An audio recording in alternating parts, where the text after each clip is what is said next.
You've probably seen it. Someone decides to go cold turkey. No phone, no music, no Netflix, no junk food. Just them, a blank wall, and the spiritual promise that their brain will somehow reset. They call it a dopamine detox. And it sounds scientific. It sounds like something a neuroscientist would prescribe. There's just one problem. It's not real. Not even close. And the version of dopamine that the internet sold you, it never existed in the first place. Here's where the myth started. In 2019, a psychiatrist named Dr. Cameron Sepah published a clinical framework called Dopamine Fasting. It was designed for people with compulsive behaviors, a structured way to reduce how much time you spend on activities that hijack your attention. It was measured, specific, therapeutic. Then the internet got hold of it. Suddenly, dopamine fasting meant sitting in a dark room eating plain rice and avoiding eye contact. Silicon Valley founders were doing it as a productivity hack. Influencers were filming 24-hour challenges. Dr. Sepah himself had to publish a follow-up basically saying, "Guys, this is not what I meant." But here's the real issue. The core assumption that you can starve your dopamine is biologically impossible. Stanford neuroscientist Dr. Andrew Huberman has been clear about this. Dopamine doesn't switch off. It's not a faucet you turn on when you eat pizza and turn off when you sit quietly. Your brain is producing dopamine right now, just listening to me talk. It's running constantly in the background, like an operating system. And here's the part that genuinely changes how you see everything. Dopamine isn't actually the pleasure chemical. That's the myth inside the myth. What dopamine actually drives is anticipation. It's the chemical of wanting, not having. The spike doesn't come when you bite into the burger, it comes the second you decide you're going to get a burger. The craving, the scroll before the content, the loading bar. This is what makes the detox idea collapse under its own logic. You can't detox from a system that runs whether you like it or not. What you can do, and what actually matters, is understand what's manipulating it, because something absolutely is. In the 1990s, a neuroscientist named Wolfram Schultz ran an experiment that quietly became one of the most important discoveries in modern behavioral science. He was studying monkeys. Specifically, he was measuring dopamine neuron activity when the monkeys received a reward, a squirt of juice. At first, the dopamine spike came when the juice arrived, expected. But then he introduced a signal, a light that flashed right before the juice came. And something strange happened. The dopamine spike moved. It shifted from the moment of reward to the moment of the signal. The brain had stopped caring about the reward. It had started firing for the prediction.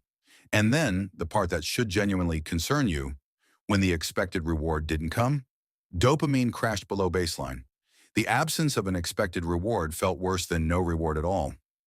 This is what Schultz called reward prediction error. Your brain is constantly running a model of what it expects to happen. When reality exceeds the prediction, dopamine surges. When reality falls short, it drops. Now, who understood this better than almost anyone? The engineers who built your apps. Infinite scroll was patented specifically to eliminate the natural stopping cues that exist in physical media. No page breaks, no end of the newspaper. Just continuous, frictionless content that your brain cannot predict. Every swipe is Schultz's lever. Sometimes you get the juice, a funny video, a notification from someone you like, a post that makes you feel seen. Sometimes you get nothing. And that randomness, that unpredictability, is not a bug. It is the precise mechanism that keeps the dopamine system firing on a loop. Former Google design ethicist Tristan Harris described it exactly this way. A slot machine is the only product we know of that generates more engagement, the less satisfying it is. And we have put one in the pocket of every person on the planet. Here's what's actually happening to your brain during a 2-hour scroll session. Your dopamine baseline, the resting level that determines your general sense of motivation and interest in life, slowly deflates. Not from pleasure, from overstimulation. The system gets flooded, the receptors downregulate, and when you finally put the phone down, the world feels a little bit gray. Tasks that used to feel manageable feel pointless. Time moves differently. That's not weakness, that's neurochemistry. The detox crowd saw this correctly. Something is wrong.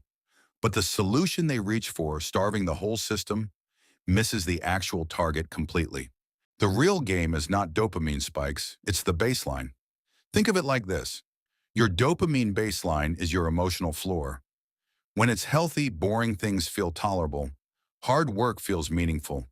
You can sit with discomfort long enough to get something done. When the baseline erodes, from chronic overstimulation, the floor drops, and everything below your current stimulation level feels unbearable. This is why, after a heavy scroll session, you can't read. Not because reading is boring, because your bar for stimulation has been temporarily raised so high that the gentle reward of a sentence doesn't register anymore. So Dr. Huberman's actual framework, grounded in the neuroscience, not the TikTok trend, isn't about eliminating rewards. It's about spacing them, protecting the gaps between peaks so the baseline has room to recover. Concretely, here's what that looks like. Stop layering rewards. This one is underrated. We've normalized doing everything simultaneously. Eating while watching, walking while listening to a podcast, working while texting. Every layer is a stimulation input. Every input competes for your baseline. Doing one thing at a time, even something mundane, starts to rebuild your capacity for undivided attention. Delay before you reach. The moment you feel the urge to pick up the phone, wait, not forever, 60 seconds. The urge is itself a dopamine spike, and letting it pass without acting on it trains the prediction model. You are literally reshaping the expectation curve Schultz described. Reintroduce friction deliberately. Infinite scroll works because there is no friction. Put friction back. Delete the app and re-download it when you want to use it. Move the icon off the home screen. Make the phone harder to reach. These feel trivial. They are not. The moment of friction is the moment the automatic behavior breaks. And then there's boredom, not as punishment, as medicine. When you are bored, genuinely, uncomfortably bored, your brain starts doing something remarkable. It enters what neuroscientists call the default mode network. It begins connecting unrelated ideas. It starts generating the thoughts you never have because you're always too stimulated to hear them. Boredom is not an absence of experience. It is a specific neurological state that your brain almost never gets to enter anymore. Every great idea you've ever had, in the shower, on a long drive, staring out a window, came from that state. You did not get it from a scroll session. The dopamine detox went viral because people were pointing at something real. There is something wrong. The phones are too compelling. The attention is too fractured. The motivation is quietly hollowing out for a lot of people, and almost nobody is talking about what's actually driving it. But the solution the internet offered was built on a metaphor, not a mechanism. It asked you to treat your brain like a battery you can drain and recharge. That's not how any of this works. The spike will always come back.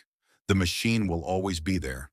The random reward schedule was engineered by people who understood your neurology better than most of us were ever taught to. What changes things isn't a 24-hour fast. It's understanding what you're actually dealing with. Because the first casualty of a slot machine isn't your money. It's the ability to notice you're standing at one.